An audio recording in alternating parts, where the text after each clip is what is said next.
A judge has ordered a Rabun County property owner to allow descendants connected to a century-old cemetery to make regular visits while a civil dispute continues over whether anyone is actually buried there. Hundreds of family cemeteries on private land are scattered across our state.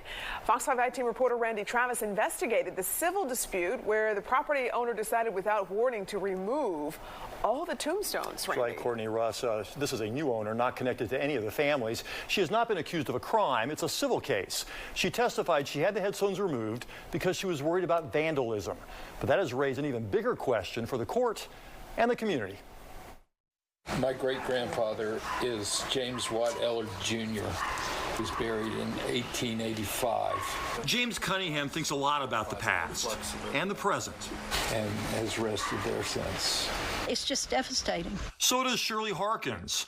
All of these people, the latest in a long line of Ellards, Taylors, or Dawkins, horrified to discover what they believe should have been a place of final rest. I'm just really upset that someone would do this. For more than a century, loved ones paid their respects at the Eden Cemetery in Lakemont, a private family cemetery with a couple dozen graves just off the road.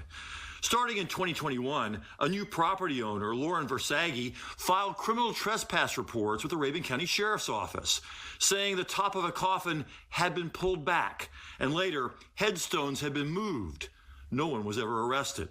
Versaggi said she had all the markers transported to an unrelated cemetery to prevent further damage. The ground below remained untouched. So what does state law have to say about removing a burial object like a tombstone? Well, first, you have to have an archaeology study. You have to have a plan to notify all of the descendants in that plot. And you even have to have a public hearing at some point. Were any of you contacted by the property owner about her plans? No. It doesn't matter to me that it's a modern gravesite or an ancient gravesite. You do not do this without at least letting us know about it. That's why the descendants sued Versaggi and her company, Lake Rabun Lodge, accusing her of desecration of the graves by removing the headstones and keeping no record or evidence of where the bodies were in relation to the stones. But Versaggi responded with an unusual defense. How do we know anyone was ever buried there in the first place? It was my understanding that there was no one buried there, that these monuments were just relocated at the time that the lake was flooded. She provided no evidence to the court to back up that belief. The Fox 5 I-Team checked with Georgia Power, the utility that built Lake Rabun in the 1920s. They had no record of a cemetery being flooded there. Your tax bill says cemetery exempt, doesn't it? The family's attorney, Michael Cummings, pointed out that Versaggi has benefited from paying no taxes on that portion of her property. And he revealed an email she sent to the county asking if she needed any form of permit to reposition the graves within the same property. The county responded, there are no permits required to improve or relocate the graves that are on your property.